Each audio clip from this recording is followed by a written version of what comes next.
Broadcasting live from bringing night vision goggles to the theater to see the night scenes, this is Pop Culture Reference, your one-stop reference for all things pop culture. I'm one of your hosts, Seamus Connolly. And I'm Garrett Strother. Oh, and my goodness gracious, we are finally here, ladies and gentlemen, after weeks of covering the expanded indie Harrison Ford verse. We are landing Did we cover the expanded universe of Indiana Jones? Oh, that's why I said the Harrison Ford verse, because I was like, we mentioned a lot of other little weird things that we've always known about this franchise, but now we're coming to the period on the end of the sentence here. Indiana Jones and the Dial of Destiny. It is going to be an interesting talk, I suppose, is a good way to say that for now. It's not entirely, I haven't entirely settled on a few things yet, and I think I might flip-flop as we talk later. We will work through them together, Seamus. This is therapy for our Indiana Jones brains, us clutching all of our indie merch from childhood. But first, we gotta get to some news. Unfortunately, up top, Alan Arkin, famed actor, Academy Award winner for his role in Little Miss Sunshine, has passed away. He was 89 years old, long full life. Honestly, probably a little bit older than I thought he was. He's looked the same for 20 years, I guess. Yeah, I feel like he's very much played that same older grandpa, gruff man since Little Miss Sunshine, I mean, also, we've talked about him from The Rocketeer specifically, of course, on this show many times. He is a show stealer in that movie. He's such a fun character there. Yeah, I love him in The Rocketeer. That's probably the first time I ever saw him, I would imagine. I think he's also fantastic in Edward Scissorhands.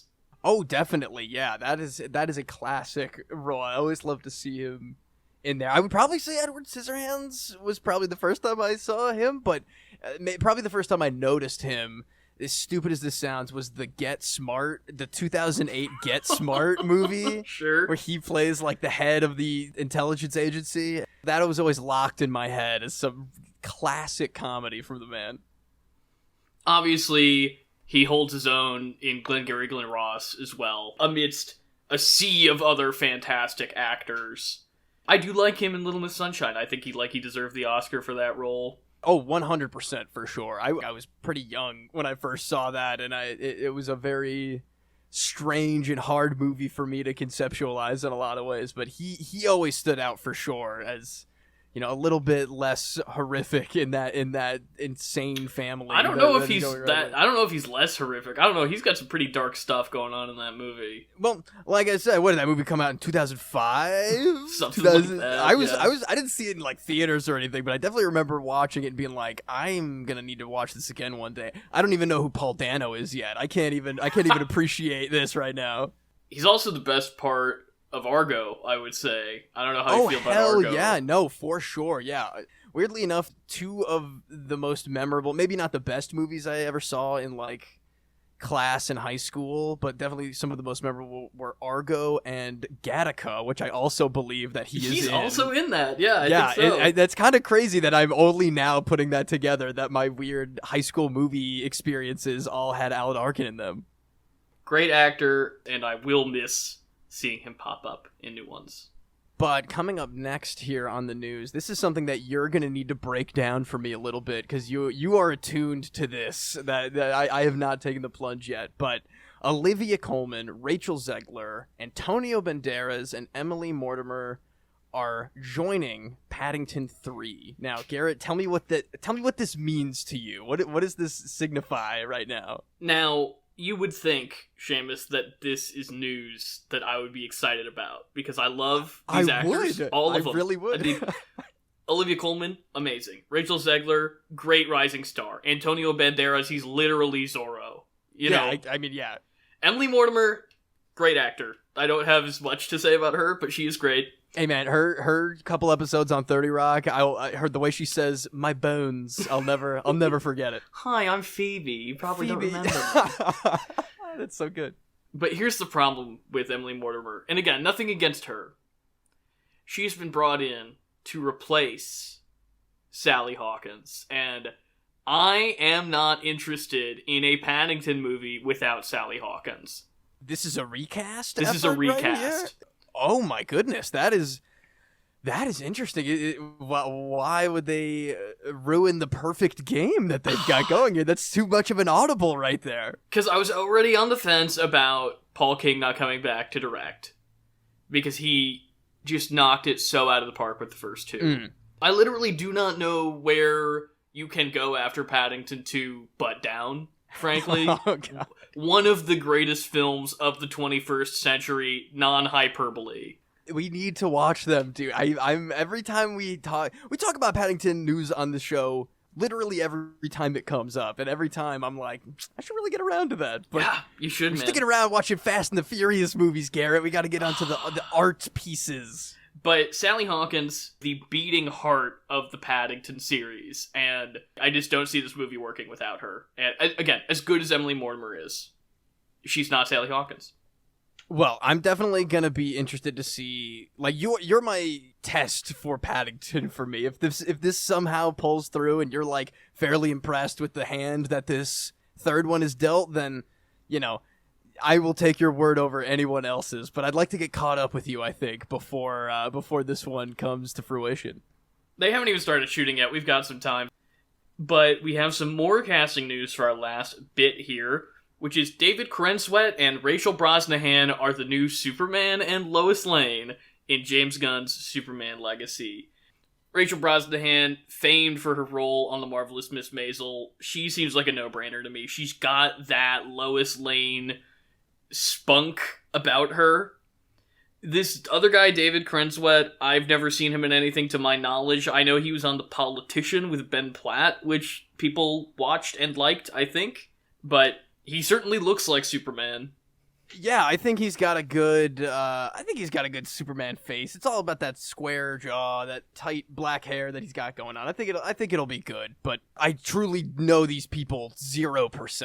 I know that you know that I'm not a huge Superman. For all intents and purposes, I should be. I used to love reading random Superman comics, and that was my whole deal growing up, but I never really cared too much for most Superman content. Like, the only real Superman movie I've ever seen was Man of Steel, and maybe even some people would protest on my use of the phrase real Superman movie, but I wasn't going to say anything, Seamus, except for the fact that I was, so but I mean, I like how this guy looks. This is interesting mostly to me, one, because I'm just interested to see how these people that I have no idea who they are, how they do, but also this confirms that this Superman Legacy is in fact completely different from the Black Superman project that was announced so long ago that we covered on this show. I hope that is still in existence somewhere, but it surely is not this version of Superman now.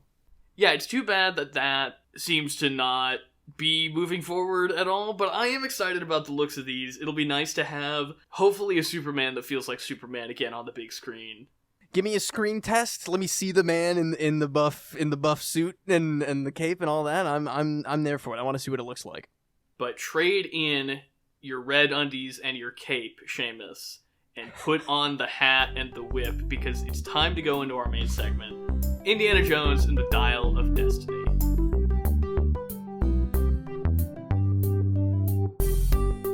For today's main segment, we are covering Indiana Jones and the Dial of Destiny, the final Indiana Jones film, or so they say. God only knows how long they can keep something like this up. It's been an interesting 2 days to think about this movie since we saw it yesterday together, and I would love to know a few of your thoughts, maybe some of your thoughts that have changed since we were chit-chatting on the bus ride back.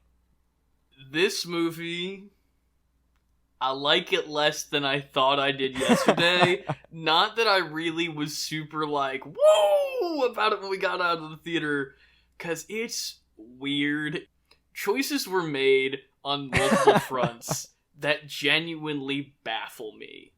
I think that a lot of it is the action in this. There's a lot of really good concepts for Indiana Jones action sequences that are executed terribly and look awful, as we alluded to earlier.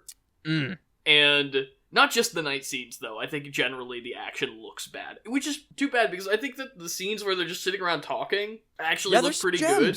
There are some real gems in there, yeah. But yeah, I didn't like the action, which is a big part of the Indiana Jones franchise. I don't know if you know that. Yeah, And weird how that is, yeah. the script didn't even need another pass. The script needed to, like, be torn down and rebuilt, which is really funny because about halfway through this movie, I was like, you know, the script isn't really the problem with this movie. And then the second half of the movie happened, and I said, wait, never mind. Like, wait a second, I need to go back and do some rethinking. Yeah, that is kind of how I was really on board for a good chunk there, though. I was doing my best to ignore some of the visually strange things that were going on with a few, you know, the flashback sequences, some of the action that was just kind of falling flatter than I would have liked in my Indiana Jones finale movie. But Certainly. I liked the first parts of it a lot more than I liked the second parts of it. I think it drags on for a little while because of a few side characters that maybe could have been fully cut way replaced earlier. by side characters I actually liked is another idea I maybe had. Yeah, that would have been nice too. There's, as stupid as it sounds, I was like ready for more fan servicey, like, all right, yeah, give me somebody I care about. Make somebody go on this adventure with old Indiana Jones and make it somebody that I have stakes already in, and don't make this an overbloated movie trying to convince me that these new characters are gonna, you know, hold that same place in my heart that some others do. I can't believe that I'm saying this about an Indiana Jones movie made by Disney. I don't think there's enough fan service in this movie, and when it is in the movie, I think they cram it all together. There's like, hey, here's one fan service scene that's all the fan concentrated, service? And it's only fan service. I think, honestly, this is the conclusion I have come to, especially after my recent reappraisal.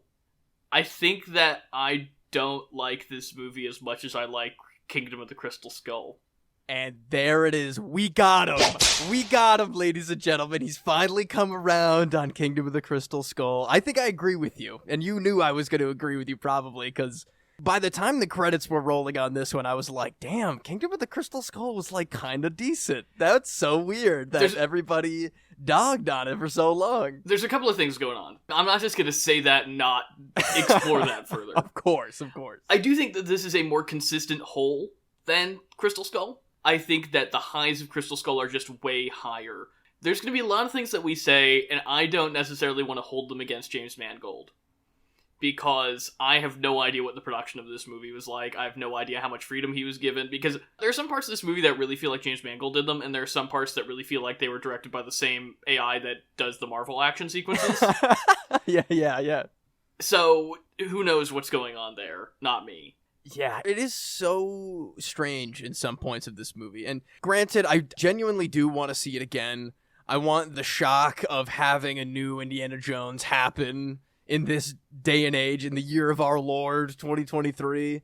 I want to be able to kind of just examine it a little more, because there are things that in my own like movie structure brain, I was like, okay, look at this trail of breadcrumbs that they're leaving in like very important events between these like mostly side characters, granted, and that's what kind of why I thought it was going to come through to fruition a little farther in like the main story.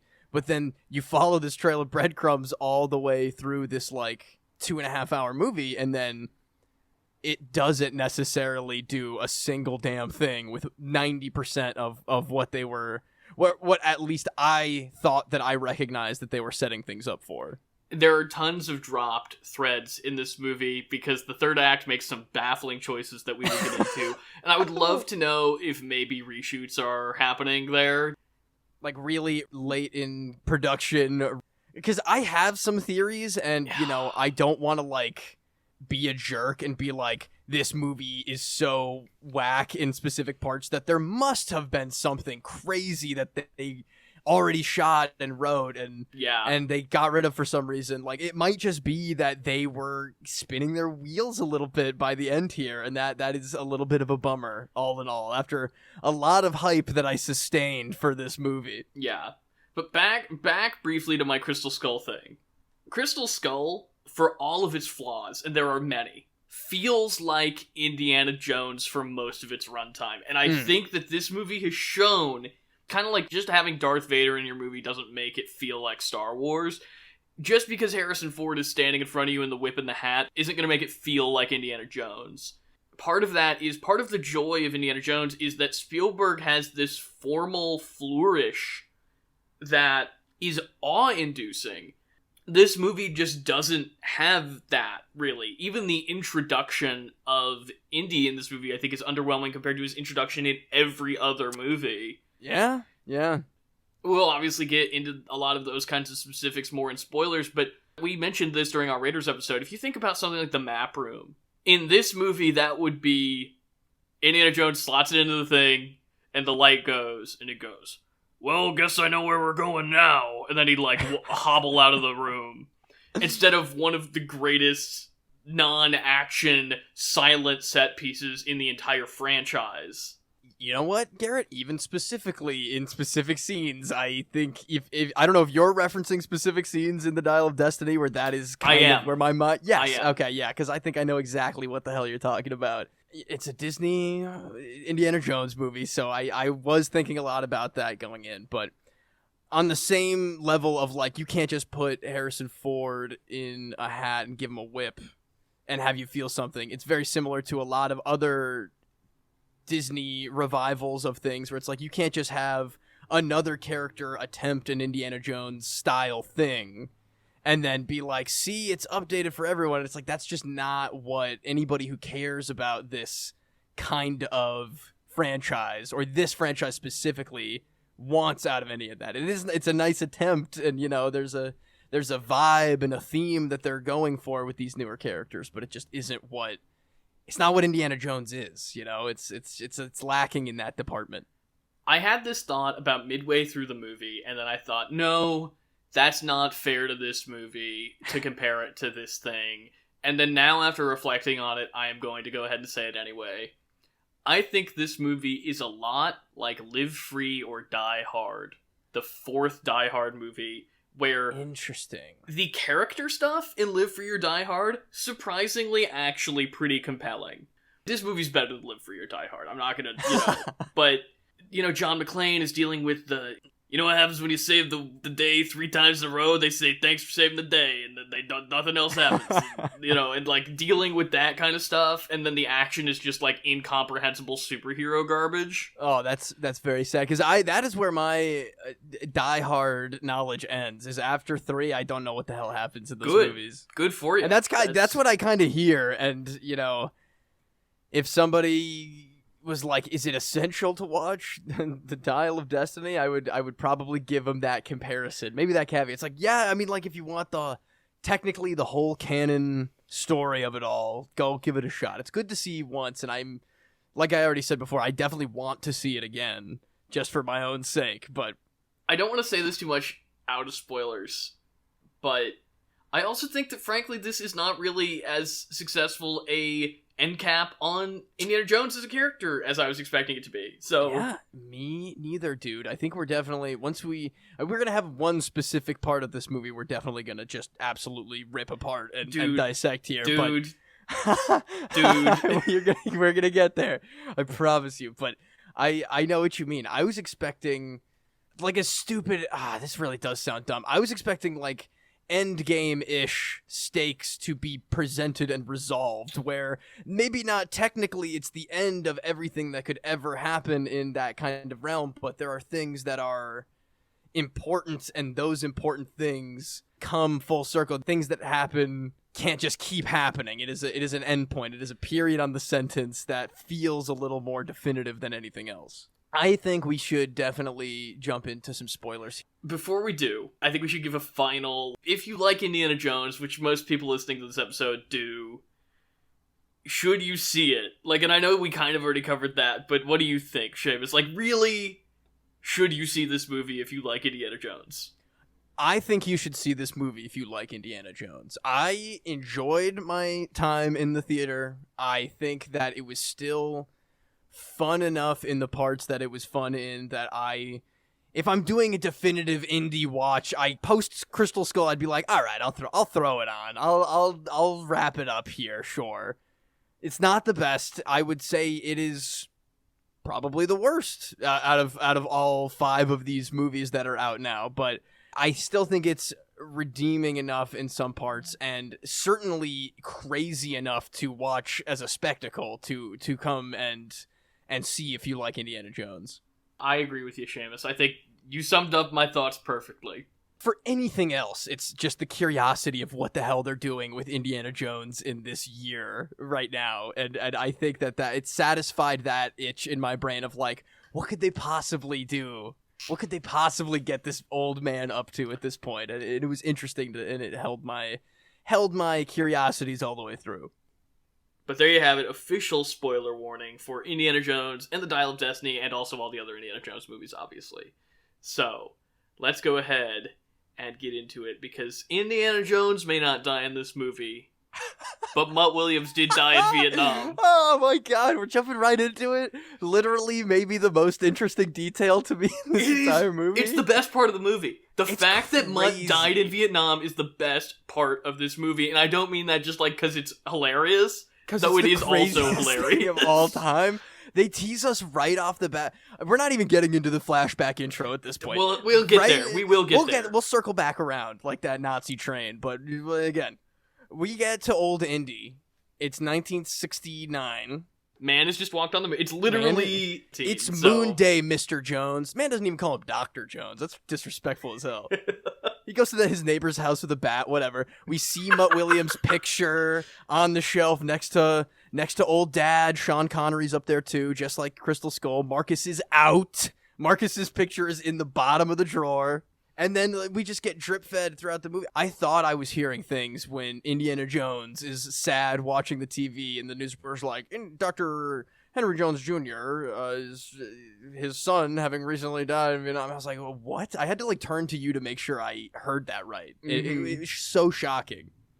Yeah, and then finally we get to one of the best scenes in the movie where he reveals that if he could go back in time with a dial of destiny, he would go back and warn his son not to enlist because he would die.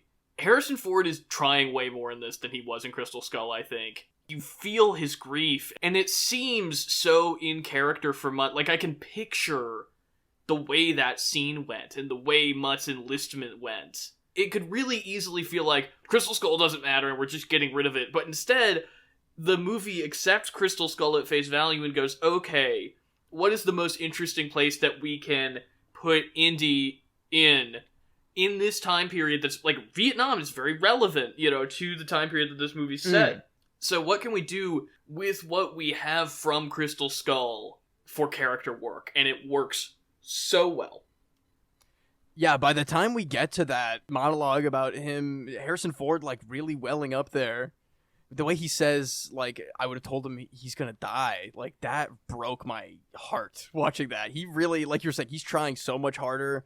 A lot of the gimmick of Crystal Skull felt like, here we go, it's old Indiana Jones thrown right back into the thing that he's always done, and this is like Indiana Jones deals with loss for the entire film, like, for real. Finally, he deals with loss, and it's heartbreaking as hell, and especially the details of it. It wasn't like a tragic Mutt Williams is drafted into Vietnam and dies, and Indy has a hard political opinion about, the war right now specifically. It was about their relationship. It was about him entering Mutt Williams's life that late and in the way that he did, and trying to, whatever, replace the guy that he thought was his father that they mentioned, and how that just rips his life apart. It is genuinely insanely dark and heartbreaking for a movie that is otherwise not entirely impressive in the ways that I was going in expecting it to be impressive. The promise of what he says to Sala when Sala drops him off the airport. By the way, Sala in this movie, like, John Rhys Davies is good. Parts of it are poignant, but he is used in a way that I do not think is what you could have fully gotten out of that character in this movie. Mm-hmm. But the best scene that he has is the scene where he drops Indy off at the airport and he says, I'm bringing my passport, I'm ready for one last adventure if you are. And Indy goes, this isn't an adventure, Sala. I've got to get my goddaughter back. And the promise of, I have to go be Indiana Jones one last time, but not for the normal Indiana Jones reasons, is so cool. And then almost no exploration after that point of that. Yeah, for real. It's immediately back to like MacGuffin-y things, and his motivations seem to be as tired as he seems in like throughout this entire movie. The chase doesn't feel as electric as it used to. The things that they're trying to collect weren't as exciting as they could have been, like in past movies, and the search for them takes up more of this movie than it should. Yeah, you know? I agree. Yeah. It is a travesty that we are introduced to and then tragically taken away from Antonio Banderas in the way that happens. One of the the best side character in this movie, I think that is a new original side character, I should say. Dude, I would love to know what their history is. He sees him on the dock and he lights up, and maybe that's just Antonio Banderas being himself, but they have this weird old history together, and he does him this favor instantly. He has no questions asked. He's all ready to go to also join this adventure, and then he gets shot to death by Mads Mikkelsen and fam out there trying to get all this weird Dial of Destiny stuff. There are moments of this movie, like the Sala scene, like the Mutt scene, where you're like, this is the guy who directed Logan. This is what I was expecting as the farewell to Indiana Jones. And then the rest of it's just dumb. The rest of it's just a dumb movie. Dude. Yeah, it really is. The cool parts are cool. I genuinely... Well, I think that the young CGI face with the old Harrison Ford voice in the flashback stuff is pretty distracting. And the lighting of that intro flashback train thing was insane to try to squint my eyes to see through what the hell was happening in between machine gun fire flashes. But overall, I thought that was, a cool thing. Let's do one last ride, Garrett. We're going to plop you right into Indy's prime middle of the adventure moments to start this movie off, and we're going to get it started right. And I think there was a lot of cool stuff that they did with that. But then, man, does it just screech to a halt pretty much right after, the motorcycle horse chase. Even that felt like it was a little lame. Well, my whole take on all of the action in this movie, including the opening, is... Again, a lot of really great concepts for Indiana Jones action that are executed terribly. They feel rubbery and overly CGI'd, and the coverage isn't even good. And I've said to you multiple times, I wish Brad Bird had done this movie. But again, that's only predicated on the idea that Mangold had any actual creative freedom. Because I'm like, James Mangold is a good action filmmaker. There's some classic Indiana Jones setups. Well, really only in the opening there are, because I wish that they had some more later in the film. But the environment is collapsing around you, and you've got to figure out what's going on while you're also fighting a big guy with a wrench or whatever. And right. The moment on the train where the AA gun is taking out cars as the train goes around a curve, that's a great setup for an Indiana Jones scene that I thought was ultimately pretty lame. Also, I like the idea of the noose that you're hanging from the rafters on is the only thing saving you from falling through the burned down floor below you. But it was just so cartoony and ragdolly, because between the bad CGI, or not bad, it looks really good, except for the fact that I just hate it. The ghoulish, I should say. Sure, the uncanny, if you will. It looks technically pretty dynamite, but we know what we're looking at there. Between the weird CGI young Indy and the cartoonish premise of that action sequence, and the poor way in which it was presented visually, I found no enjoyment in it. It's a movie that is never boring, but never thrills me. I am never truly entertained, I don't think. I never get, again, the Indiana Jones feeling. I will say that the Indiana Jones feeling of this movie is definitely rationed out pretty scarcely throughout this movie, if I'm being honest as well. I won't say there's zero of it. There are things that are, you just can't do that any other place but Indiana Jones, but enjoyment, maybe a different idea here. Well, I think that it could have been cut down significantly by maybe getting rid of that kid character early on, or like you were saying, turn that kid character into a kid character I give a damn about, or who is gonna do something that actually matters in the climax or along the adventure. Right? There's so many things that they set up with him and then just do nothing. The only cool thing he does in the entire movie is handcuff the big henchman underwater to that drainage pipe. Which is crazy to see that child commit a murder by drowning, right? Like, was that what you were thinking about? I also think that it's a cool kind of subversion of the whole movie. They've got this big guy, and it's like, there's gonna be a part where Indy has to fight the big guy, and then, no, the kid just takes him out in a way that it doesn't matter how big that guy is, that he dies that way. He's just a guy that dies that way. It does matter that he's such a brute that he breaks the ancient bridge that they're all walking across. That's true. There's something there, I guess. I don't know if... I mean, I would rather just have had Indy fight the big guy. I would like Indy to fight the big guy, like he does in all the Push other him into movies. a propeller again. I would love to see that. Screw it, right? I mean, who cares? Push him into a propeller that the kid is piloting the plane for, because for some reason that's the 1 second of stupid exposition that he works at a Moroccan club where pilots go to drink, and they're teaching him on a cardboard setup how to fly a plane. Again, a cool concept for an Indiana Jones thing.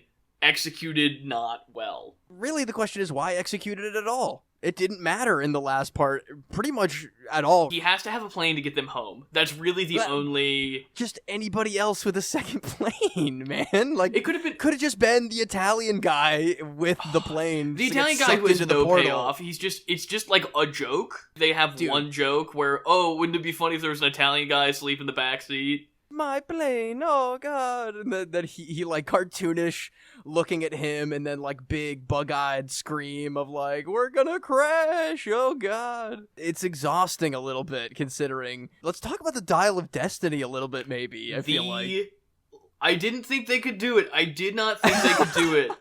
But they found a MacGuffin lamer than the Crystal Skull. Dude, because the Crystal Skull is actually a cool idea again, but just boiling down the Antikythera mechanism as like two halves of a time travel portal key.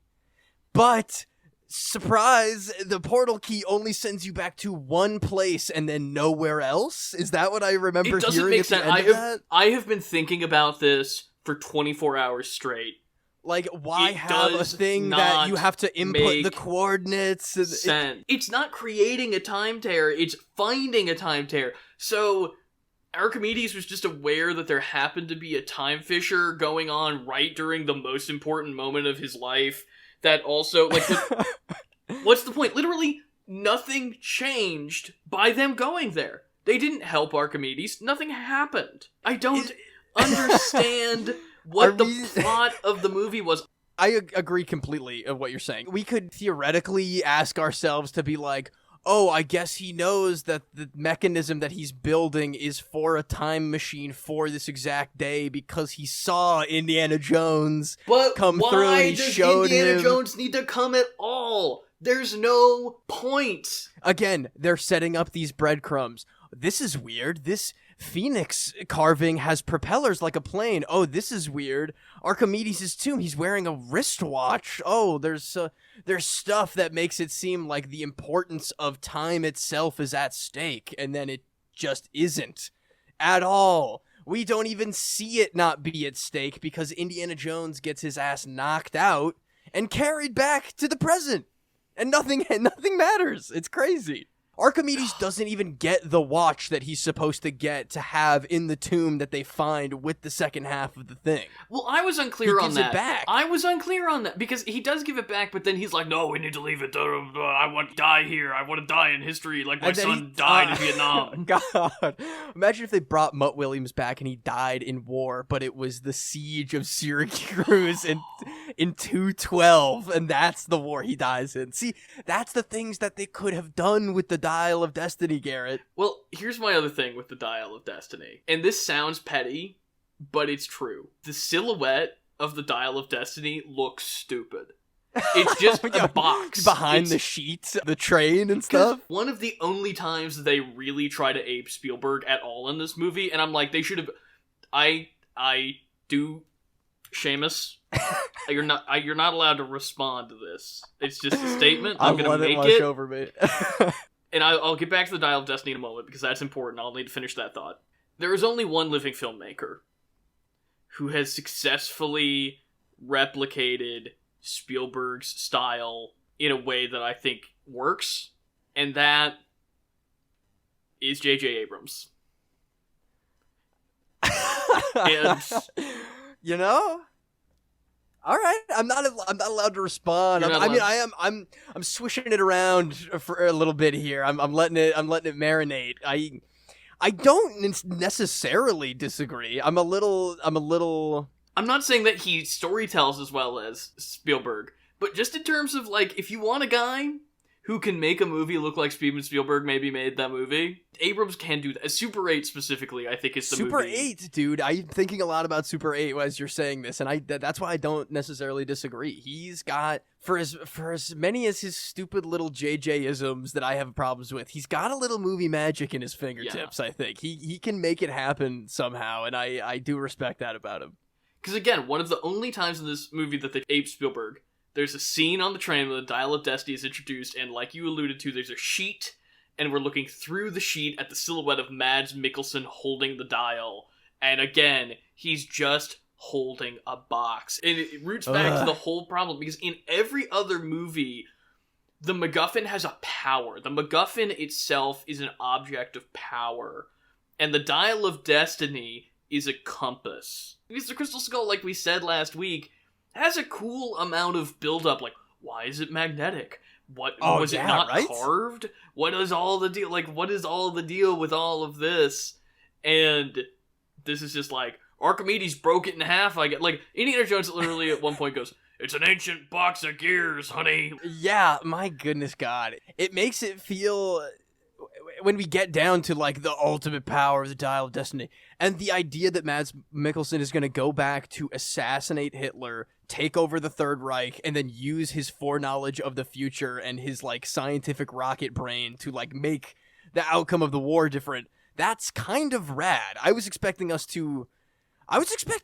little bit of Edge of Tomorrow up in here, if I'm being honest. I was expecting we were going to keep going back to the train over and over, and there were going to be different people that are, like, walking out of the mist on top of the train that are going to affect the outcome of the destiny of the Dial of Destiny. It's kind of lame, all in all. We get to the mind-blowing thing, quote-unquote, and then we don't even get to do anything fun or cool with it. Do I like the imagery of the guy from Logan spraying down Romans with an MG-42 out of, like, a Nazi plane? Yeah, sure, like, that's an exciting thing to think about in itself, but like you're saying, they don't have as much fun as they could with the idea of, like, a troop of Nazis with guns being in this battle. There are two things going on there. One, once they realize they're back in time, I feel like the stakes are just kind of over. It's like, the Nazis went to the wrong place, and now what? It's not like they're gonna die in some horrific way. Like, they blow up in a plane, and both of them die in the same way. Oh, so dumb. They, like, rip Mads Mikkelsen's face up like I'm supposed to be like, whoa, that's so crazy that he died like that, but he goes out like a punk. That is not the caliber of death that I really, really wanted for Voller. Dr. Voller? Schmidt. Schmidt is an easier Nazi name to remember, if I'm being honest. They did that like it was a reveal, and I'm like, yeah. Werner von Braun didn't change his name. Like, he was just a Nazi in NASA. That's how it was. Unless that guy was Renee Belloc's cousin or something. They shouldn't have made that a thing. Indiana Jones with a vengeance. Yeah, he's got the little circle glasses on, like it's the guy. The second thing about them going back in time, other than it being lame, is that if we were going to go back in time, I agree with you, we should have just gone to World War II again. I don't think I already said this on the show, although I think anybody who knows me from the show, or heard what I said earlier, could probably surmise, they should have just recast Indy for the young Indy sequence, because I think that is actually, for the story they were telling, it is necessary to have that sequence at the beginning. You need the World War II sequence at the beginning. Get Alden Ehrenreich from Solo, get him back. Dude, I would love that, for real. I would actually. I think he's a class act. That man. He was good in Solo. He's the guy in Hail Caesar, right? He's amazing in Hail Caesar. That's what I hear. That was like his big break or whatever. I would have been delighted to have him pull double duty on young Harrison Ford and do Solo and young Indiana Jones. That would really tickle me. Because the whole point of this movie is we shouldn't try to go back to the past and change the past. What's past is past.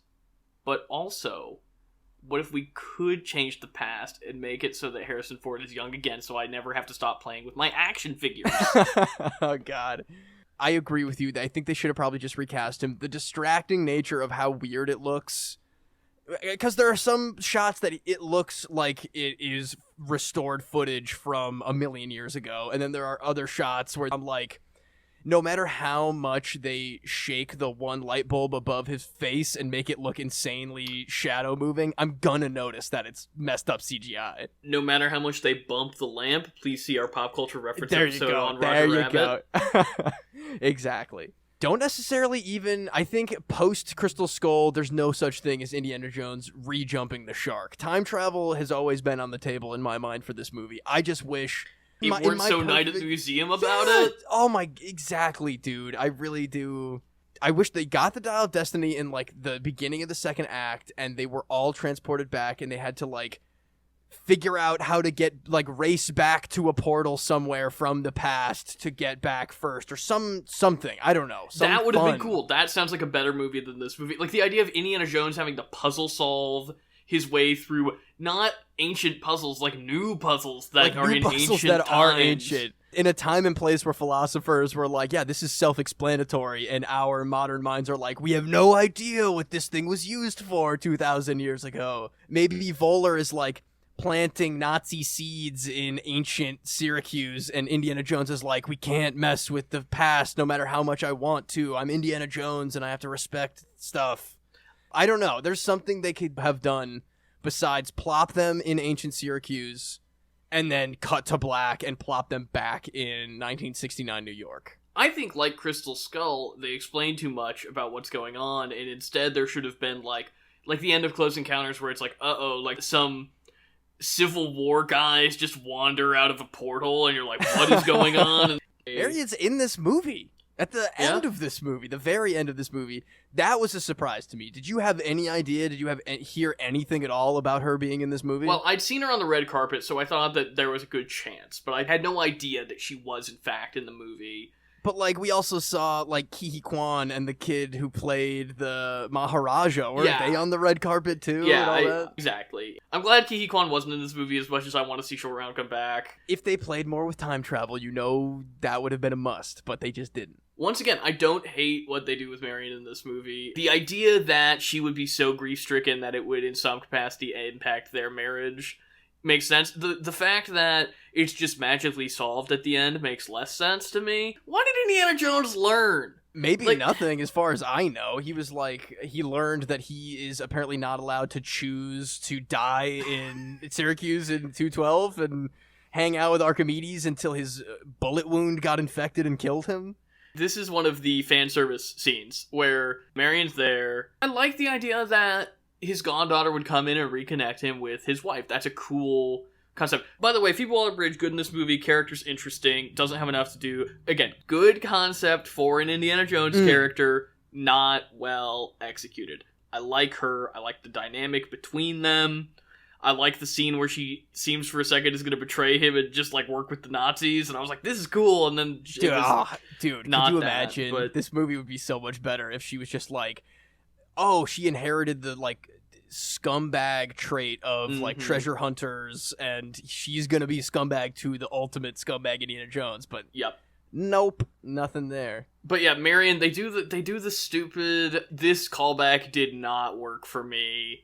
The kissing the elbow, and I'm just like, because the thing that makes that so sweet in the first movie is that it's spur of the moment and flirty and sweet and intimate, and in this movie it's like, remember when we were young and we conceived Mutt Williams on a boat run by pirates right before you got kidnapped on a U-boat and the Ark of the Covenant melted the Nazis' faces off? Dude, that's what I'm saying. His impromptu bit about, like, smooching his gal is the least interesting, the least memorable thing that happened that weekend to them. They're not like, do you remember that little cute thing you did? They're like, we need, like, legit therapy, which won't be invented for a while, that we don't get, and we're all messed up about watching Nazis get melted. And then also in that same scene, Sala leaves, and I was like, oh, you know, it's nice that Sala and Marion and Indy got to be together for one last scene, you know, because Sala and Marion we never get to see together after Raiders, and I think that that's like nice because they have a real genuine connection.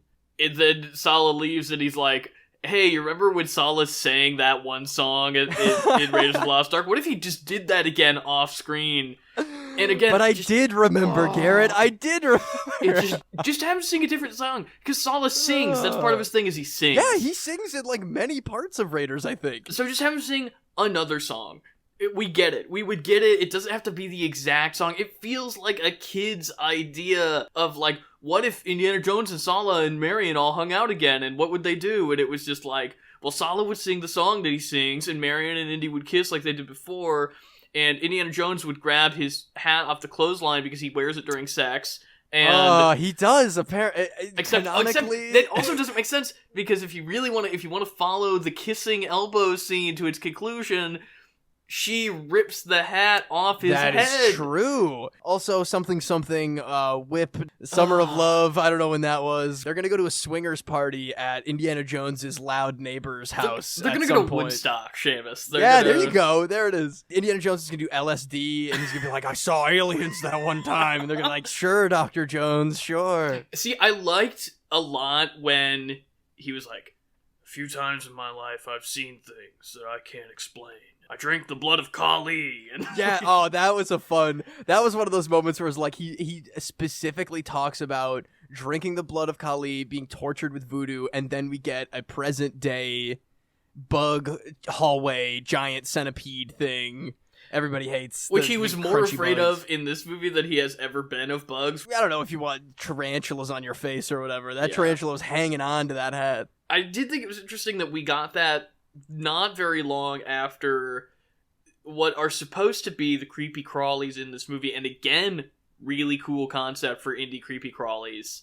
The eels down in the shipwreck. Indiana Jones dives to a ancient Greek shipwreck and has to fight off eels, and you can't see any of it.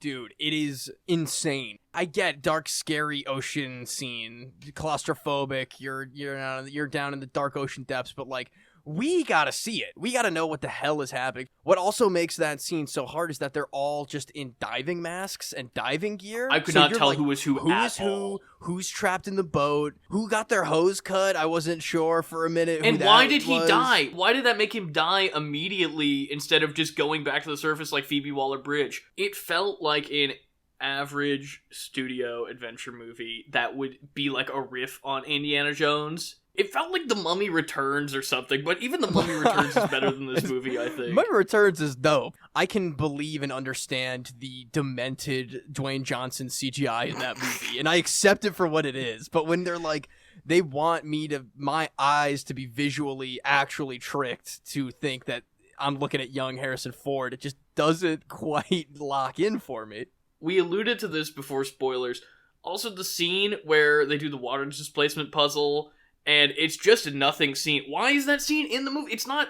The whole pleasure of watching Indiana Jones solve a puzzle is that it's cool to watch Indiana Jones solve a puzzle. National Treasure understands this. National Treasure does understand this. And the National Treasure also understands, don't make the threat in the room literally an invisible gas, probably. Like, you can play with that idea, but if the puzzle itself is going to be 45 seconds flat, and then you're just like, don't breathe the thing that you can't see, and we'll just walk around this empty room until we figure it out instantly. It kind of sucks. There's a thing where she's like, I memorized all my dad's journals. And he's like, you memorized them all? And she's like, the important bits. Why wasn't there a moment of recall where she's like, one of the things I thought wasn't important, but actually is the key to this puzzle. Then I have to, like, show my humility after having this mask on this entire time. Can you tell that 4 guys wrote this movie? Can you tell that? Yes, I can.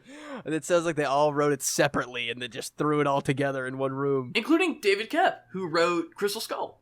And, Jurassic Park and Spider-Man 1, like, good movies, Like, good movies, for sure. And Crystal Skull, but... There are pieces of this movie. I feel like it's worse, and it's more sad in my mind when we come together and see a movie and recognize the pieces that could have existed in a good place, but don't and never will ever again because it's stuck in the final product of just overproduction, it feels like. There should have been, like, even some of the stuff in the parade chase, which I ultimately thought was pretty fun. Great idea! You know what that scene I kept thinking about? It feels like the part in Crystal Skull where they're in the jungle. It feels like we're just nowhere. Dude, yes, exactly. It feels like you're nowhere, and, like, even doing something as insane as, oh, everyone in New York is out in the streets right now. Every cop in New York is out in this event that they're working, and we're gonna have the guy just, like, start shooting into the air to, like, oh, I'm gonna get the drop on Indiana Jones.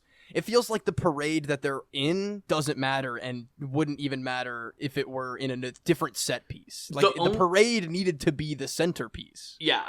It's kind of the ultimate wasted opportunity, because even with the dumb, semi-ambiguous Looney Tunes effect on Indiana Jones pulling his hat off of a clothesline, this is the wrap-up here. We're not getting another... It's dissatisfying, to say the least, that this is the finale. If this was more of a mid-tier Temple of Doom style, whatever the hell, there's something there, but there's more missteps than there are, things in the positive direction here. I don't think I have been as surprised in a movie theater this year as watching Indiana Jones parachute into the middle of a Roman battle.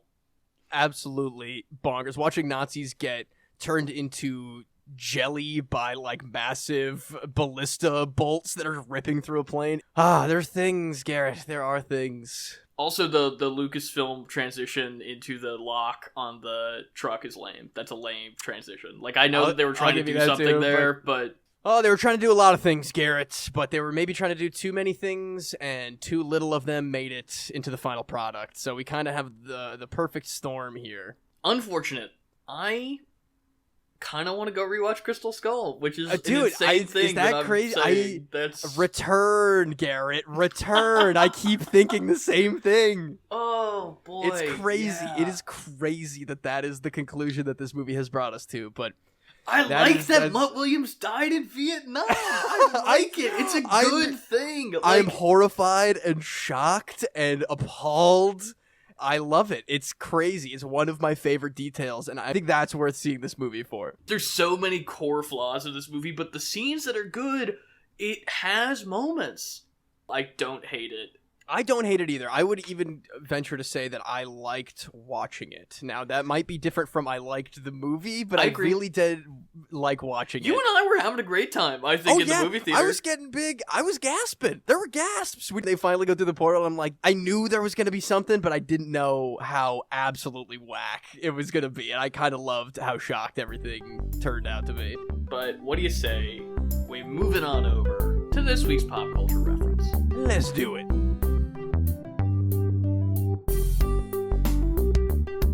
For today's pop culture reference, we're going to be talking about Indiana Jones and the Spear of Destiny.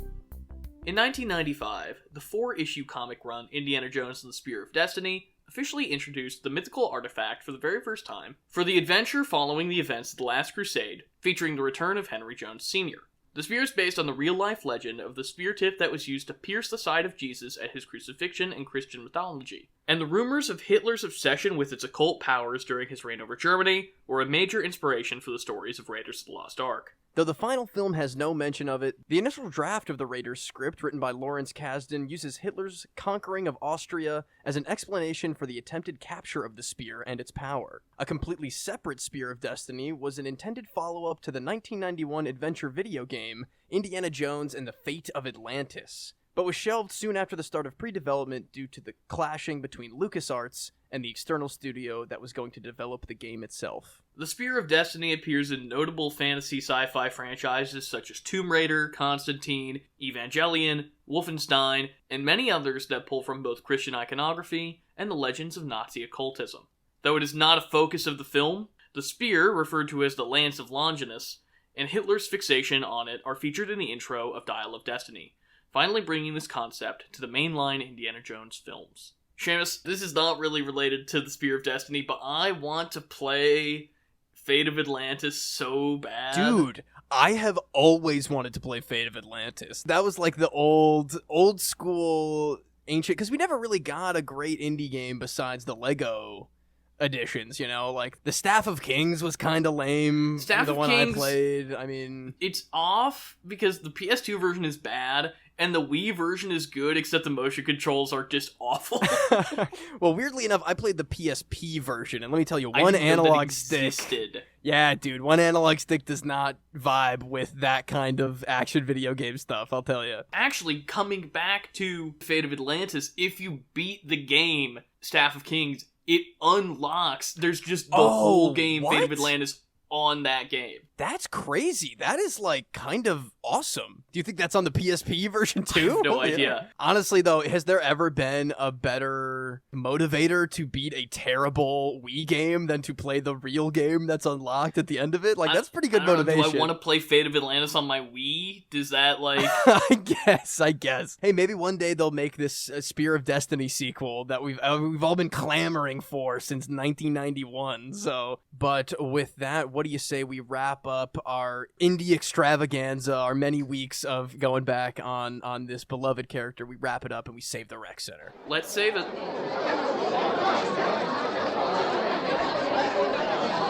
Save the rec center! Now it's time to save the rec center, where we give you our recommendations. Garrett, what do you got for me this week? Seamus, have you heard of the new movie Past Lives by Celine Song? I have not. Should I have?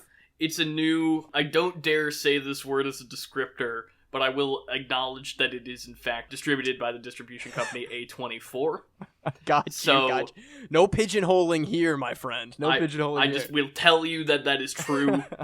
It is a beautiful film about the relationship between two people over different periods of their lives, as one of them leaves their initial home in Korea and moves to North America, and the other stays in Korea. And so it's about half set in the United States and half set in Korea, as well as being predominantly in Korean, but also being partially in English. And it is a haunting, subtle film that, in addition to being formally and emotionally just monumental, also does a really good job at being a 2012 period piece, which I think is just rad. Huh. That's what my iMac looked in 2012. Yeah, that's right. It's weird to have things that can do that at this point in our lives. I saw it a couple weeks ago. It's really good. It's a directorial debut, which is really hard to believe with how well made the film is. Outstanding performances. And actually, the Italian guy from Overlord, John Magaro, is no way. in this movie. So Right on. Well, that sounds great. I'm kind of in the space right now that sounds perfect for me. I would love to come check that out. Could you say the name for me again real quick? Past Lives. Right on, dude. I'm definitely going to check that out. I'm going to tell you right now, I guess it's not that much of a shock that I'm in the mood for like a heartbreaking, sad but beautiful kind of film. I'm in the mood for that. I'm in the mood for love, Garrett. Yo, my friend, I know you're a fan. I found out last night that I have never seen this movie, and I was thinking of a completely different film. I started it, and then I got 20 or 30 minutes in, and I was like, I have no clue what I'm watching. This is fascinating. For a long time, it was something that I had remember watching in a class, film studies or something, that I thought I knew what I was watching, and I didn't. And I just had an incredible time watching Wong Kar-wai's In the Mood for Love. Again, on the little Criterion section on Max, I've been perusing around there, and I think it was beautiful, and the music is just chilling and so desperately sad and beautiful. There's this theme that runs throughout the whole film that I fell in love with the entire time. The little plucks with the weary violin over it is beautiful. It's incredible, and I would like to watch it again, because again, I was a little confused thinking I knew what I was doing at first, but now I wanna revisit this with a little bit more forethought in what I'm about to see. I know that there's the spiritual sequel or 2046. Sequel. Yeah, 2046. That's a great one. You've definitely talked to me about that before, and I've never seen it, don't really know how close it is to what I'm expecting again, but that's something I've learned about Wong Kar-wai, is that expectations aren't always the best thing to have with his work, because no matter what, they're going to be betrayed, and you're going to be just enchanted by everything you see. So if anybody hasn't seen In the Mood for Love, it is an absolute must-watch. It is beautiful. Maggie Chung and Tony Leung, two of the best to ever do it. I weep for them. They are so incredible. They really are. We were so in sync this week. We Look at really us. kind of were. I didn't realize that was how that was going to go. Then again, I didn't plan on watching In the Mood for Love last night, but I kind of just, on a whim, did it, and it was the right choice. Well, if you don't want to see an underwhelming finale to a beloved franchise, then find yourself a nice East Asian pining period romance film. What I've always wanted, Garrett. That's what I always wanted. And surely Indiana Jones isn't that. So there you go. No time for love, they might say. No time for love. But that wraps us up for this week's episode of Pop Culture Reference. If you want to reach the show, you can find us at PCR_podcast on TikTok, Twitter, and Instagram. You can email the show at popculturereferencepod@gmail.com, like us on Facebook, subscribe on YouTube, do whatever you can to engage. It really does help the show out. And next week, our mission, should we choose to accept it, is to break down the first 6 Mission Impossible films in one supersized episode, probably, but we have some thoughts about how we can maybe address that problem. We have been building to this literally since the beginning of the podcast. We have been talking about how someday we're going to cover the Mission Impossible movies, and day is finally here. I'm so excited to take this journey with you and Tom and Ving. I'm so excited. I cannot wait. I'm doing my rewatch just like you are. I'm excited, to say the least, and God help me, I'm excited for Dead Reckoning too. That's going to make my heart explode. July is going to be a crazy month for us, Seamus. It's going to be a crazy month for the podcast. Oh, I'm going to learn how to sprint run like Tom Cruise and get fit on the treadmill and scare everybody else in my gym. And we're going to run to see this movie. It's going to be the ultimate July. Everybody, we will see you next week. Adios, amigos.